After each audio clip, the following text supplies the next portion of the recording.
Hello and welcome to Jiggsy Shed. Now, obviously, not in the workshop again, as this time I have been approached by Sculpfun to test out their iCube 10w desktop laser engraver. Now, unlike my other laser engraver, which I can't use all the time because it needs a space to go and possibly an enclosure when doing indoors. So with this one, it's compact and everything and can sit on, say, the sideboard. So it would be very interesting to see what it's like and to try it out. So without further ado, let's get to opening it. So let's see what's inside. Right, now to lift this out.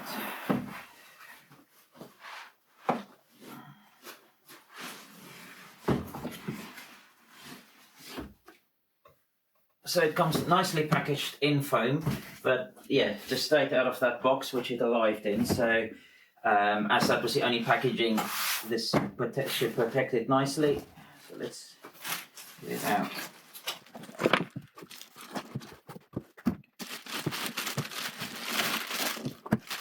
So it's fairly lightweight. Now I think that's on its side. Yep, that's the right way up. Okay.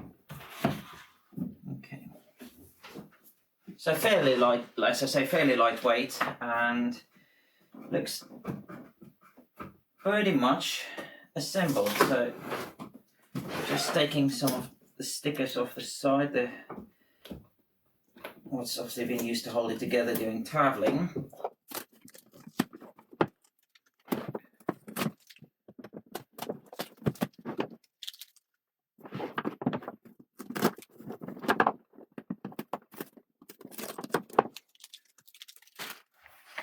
Right, so before we look at this, what came in there is a small section of ply and then some hardboard. It looks like, obviously two test pieces, and then an instruction manual about how to set it up. Now, just quickly flicking in there, it does seem to be supported by Lightburn, which I've already got installed, which is great. So that'd be good to see. But I will have to have a brief look at the setup itself. But let's look at the device. So it comes with a screen to go around it. Oh, that's got neatly packed.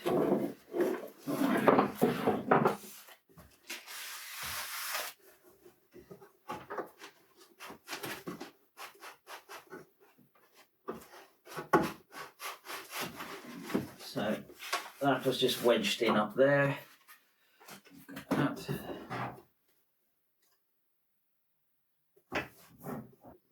Now there's a little tag hanging here that will have to come off. Just start to see if it will just hook out, but it looks like I will have to cut it out. But at the bottom of the tray, that's fixed on.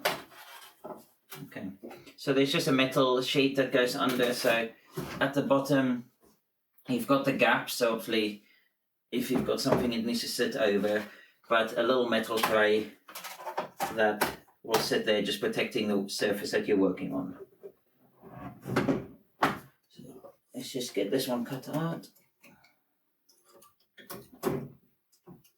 I do need to look at sharpening this knife. Right. So in here, they sent me some green goggles. They're quite dark green, making everything very dark.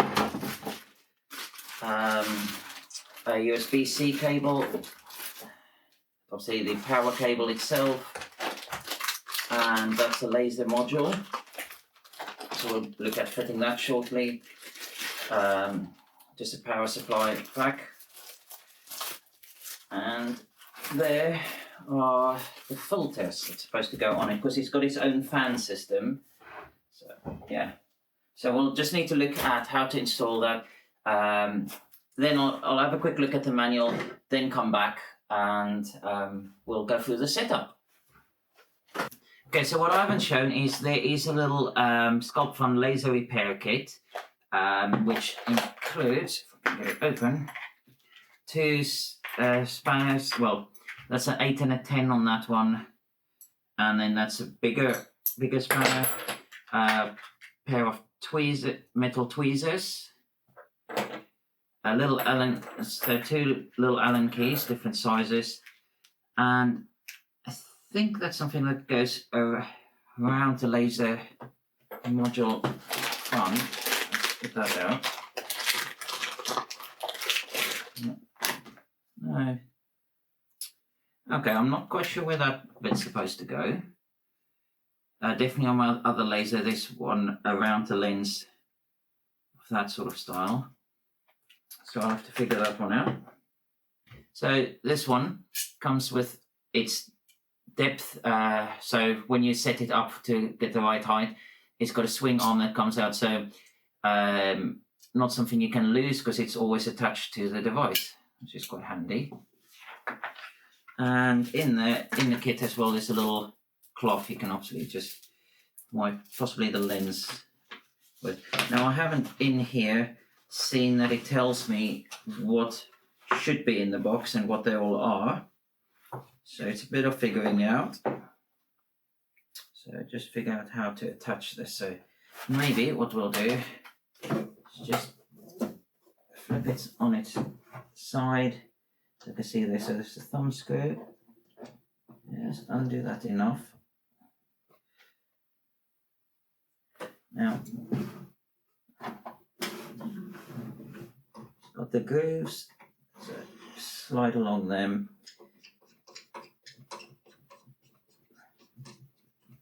And then screw that together.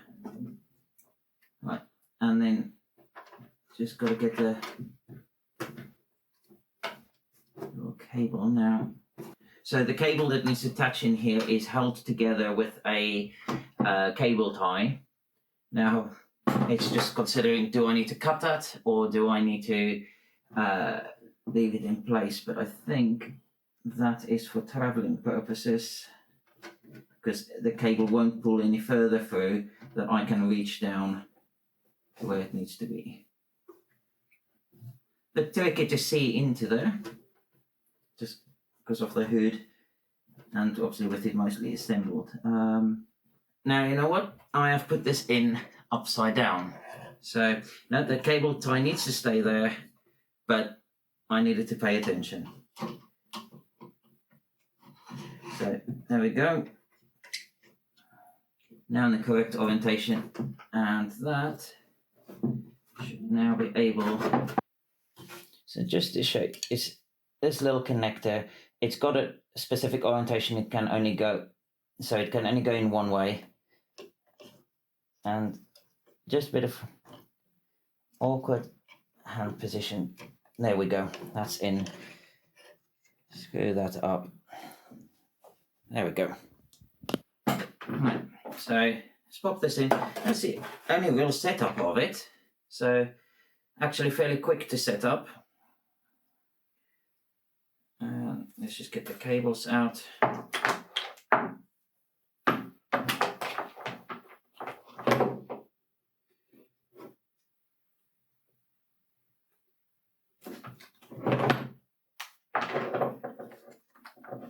And get it plugged into a power supply.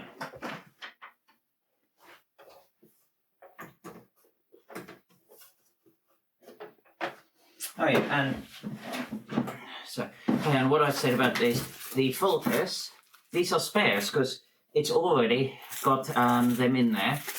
With the kit, you've got to undo some screws at the back to take the section out and then replace the filters. But yeah, don't need to do any of that right now. I can pretty much get going with this. Yeah, so it does have the USB connection to a computer, which I'll probably use first, but it's also got the option of connecting to an app. So I will have a look at the computer first, and then I will have a look onto the app itself. So I'll pop a bit of ply in there, find the, pop the ply into there, find the arm, and then adjust the height. So turn engraving height there.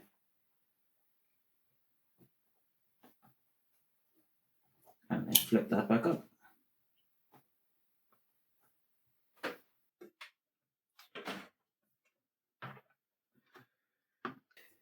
Let's see what happens. Switch it on. So instantly fans start running. You can feel it pulling out, but it's got the carbon filters in there. Well, now I have already filmed this next section before, but I wasn't happy with the footage. It was very disjointed, so I decided I will scrap it and start again. Now that has meant that I've already played with the machine a bit, and I've made plenty of mistakes. So I've used their blank that they've given me, so I can't really use that anymore. But I've cut my own pieces. Now this is the size of the working area of the machine. It's 120 by 120 mil. So not overly big, but enough to give an idea and actually make some small craft bits. So let's get going with this and I'll show you how it works. So moving on to Lightburn. Right, so in Lightburn, it had automatically recognized the device. However, the working area wasn't right and I needed to set it up correctly. So I went to devices, and when I pressed find my laser, it didn't find this device. So I went to create manually. Now, in there, I could not find the Sculpfun. So I selected GRBL1 there and then proceeded from there to set it up. And it's connected fine. I've got to select the COM7 here, and it works from there really well. So obviously you can see the working area here is up to 120 there, and it just disappears on the edge there, but yeah. So let's get the laser just fired up so we can see the marker and pop one of the squares into place. So if I pop on the corner, we've got the movement set to 120, and let's move it to the back. So that's on the corner. Let's move it across. Okay, just falls off. So obviously it has been cut to that. So let's move it to the front. Yeah, so that would work. So let's just go back to home.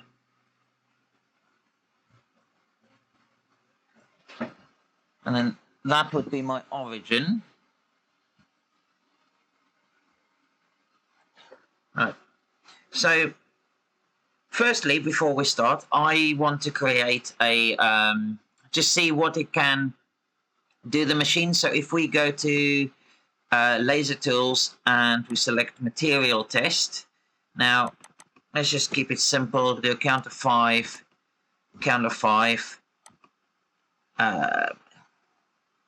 edit material setting. We're gonna go for cut, so let's bring that down to low to 400, max power 100.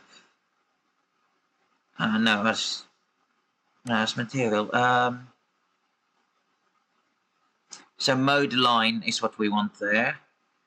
Number of passes 1, and we'll then move to here. Let's set the minimum as 400, and then change the max to 20,000, and then minimum strength 10%, maximum strength 100%, and this should then give me a grid that we can work on to then give a sample so I can have a reference guide basically. So let's just do the border setting and change that. So I want it to cut. Let's do the minimum there, 450. The number of passes 1. There we go. Text, what's that on? 9060. Okay. And let's just check the preview. Now, when I was testing this before, I did find that the estimated time with this machine didn't work exactly. It always ran over. But anyway, we'll set it off, set it going. So I'll pop the screen around.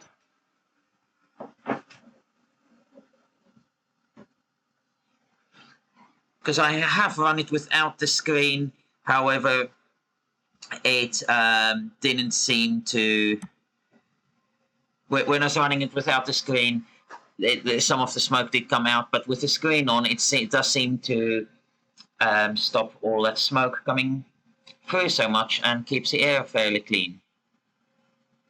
So the filters are doing their work.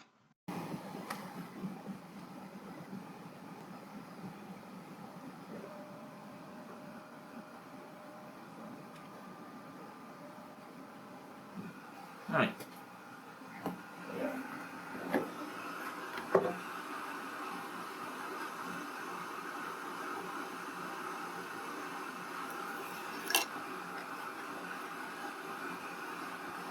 Right, now I cut it out nicely. However, it didn't display the text, so I will have to have a look into why that happened. So the reference guide, that's not going to particularly work for me, because unless I look it up, I can't see the values. So maybe let's just set that again in position. Right, let's go see why the text didn't go.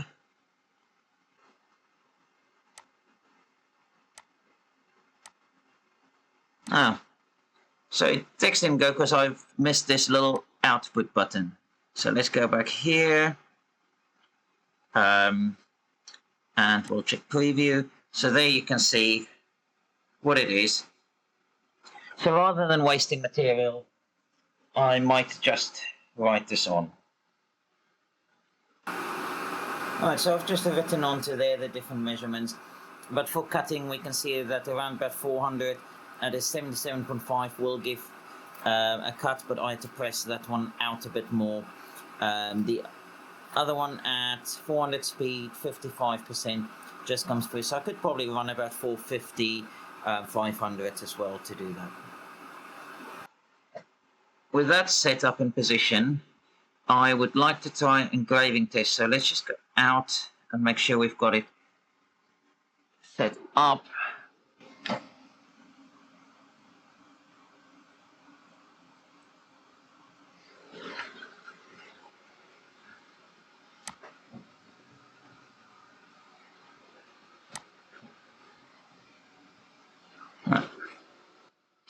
So we'll go back to Laser Tools Material Test. Again, count of 5, count of 5. Of course, we don't want to cut. We'll bring this speed up to 1000 to start, and top at 20. Just make sure text is there, yes. Material setting now, what we want here, not line, we want fill. So do it differently. Go there. Preview. We should see that. Right. So this one is supposed to take a bit longer. So I'll speed the video up, but let's get going. Screen around again.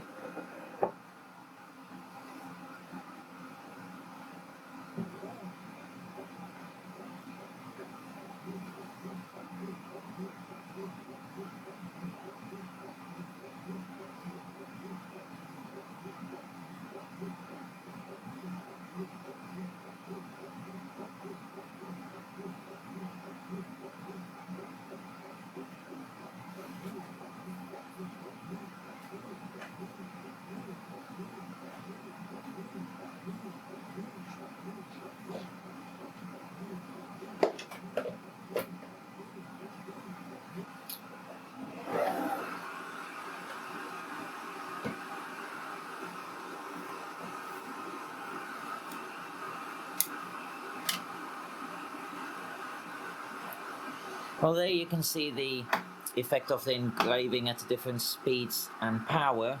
But you can see with the at 1000 speed, it's probably too much for engraving. Though at 10% it seemed to work okay, but you can run it at a faster speed, just a higher power, to get the effect, but obviously 10%, other than at the low speed, higher speeds becomes pretty much invisible. But yeah, just a bit of a reference guide, so when you come to engraving on this plywood, but I'd have to say this is worth testing it on different types of materials, because everything will react differently. Right, so moving on, let's go to something I've already done. So I've got image there of my logo, and then I've also created a little dice. So hopefully the piece I've got left is enough to cover this. So let's just take that one out of the equation, highlight those, and let's put them all on. Select that as well. And then what I can do is let's move the device, send it to home first. Top point. Fire the laser. Okay, that's in the top spot. Let's move it down and see. It just comes off there, but the line seems okay. So if we were to on the trace and just frame that, give me an idea of the size of this, and I think that's okay. So let's just make sure. So we've got the front bottom corner selected as a starting point. Make sure cut layers are right, so the image there. So using the referencing guide we had just printed, I think I'm going to try and run it at 10, well that's 10,500, but I'll run it at 10,000 at about 50% speed. Power, I mean 50% power. And then the cut, as I said before, the cut will try at 450 at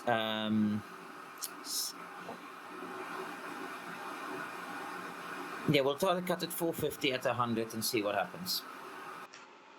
So change that, 450 at 100%. That's 10,050. Okay, so got that set. Right.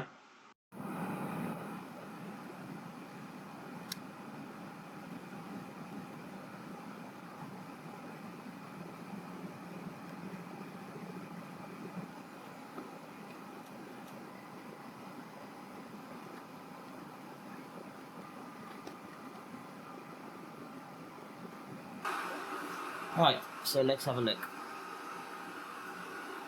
So you can see the 3 had already dropped out. I think they all seem to just pop out quite nicely. Yeah, seems to have cut through quite well. So press this out. Oops, sorry, out of screen a bit. Fairly easily. The logo printed okay, could be a little bit darker, so maybe adjust the power setting there, I would say, possibly rather than the speed, or yeah, just slow the speed down a bit. Either way, that should work. So the dice idea came from Jim Overton, who gave the advice on one of his videos that to test the accuracy of a device, he will use a dice as it's a box. All sides need to be equal and perfect, so it can give an indication of the accuracy of the engraver itself. Now on the 6, I had to make the little bits to keep the center bit in, because on a previous test run it didn't quite work. But they are so fine, and it is literally just held on. So that's quite good.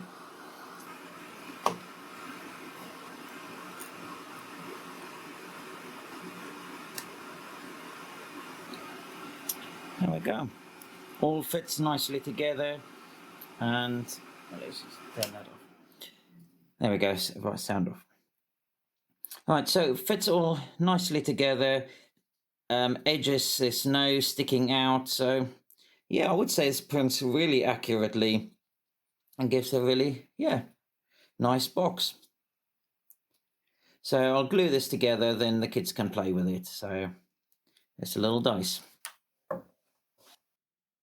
Well, there you go. That was just a quick demo of the Sculpfun iCube 10W desktop laser. Now, I was really impressed by this one. The 10W module cuts really nicely and obviously very finely as well, as seen with the number 6 on the dice. Obviously, I just glued this together with some O3 adhesives, so it just works quite nicely now. Now, I did previously make a bigger one, but yeah, I'll probably try and go a bit smaller with it next time as well. But yeah, the kids can play with these. Obviously, need to do a bit more work with the engraving functions itself, get the settings right. It's a bit different to my other laser, which is a lower powered one, but obviously both of these come with a learning curve itself. As I said before, I did make quite a few mistakes to start with. Still learning the software. I don't always get enough time to mess around with these and learn the different functions. But it's great to experiment with and play with. Now, with this metal sheet there, the only downside with it is where the wood is right up against it, it does any moisture, any glue in the wood sort of comes through and it creates a bit of stickiness there. So I would prefer if there's a honeycomb underneath the bits that you're cutting out. But for now, yeah, that's fine. Obviously, as said before, the engraving area that you have available is very small with this. However, the benefit of this is it can sit on a table inside on a desk and doesn't take up too much room. And obviously, the bonus of it is that you've got the fan system with the filters, which means that there's less of this smoke coming out into the room, and you don't need one of those big enclosures that will obviously take up space. It's definitely recommended to have this screen around it, as I find that without that, you do get more of the smells escaping. Obviously, with the screen there, it's contained and it pulls it all through the fan and filters. But yeah, really impressed with this. But I think for big projects, I obviously won't be able to use it. But for smaller bowls and putting my logo on them, I think that should be fine. Should work fine. I will have a go at testing that out some point as well. But I hope that was useful. Thank you again for joining me on my channel. And I hope to see you next time. Remember to like, share, and subscribe, and leave me a comment down below. And I'll see you next time. Take care.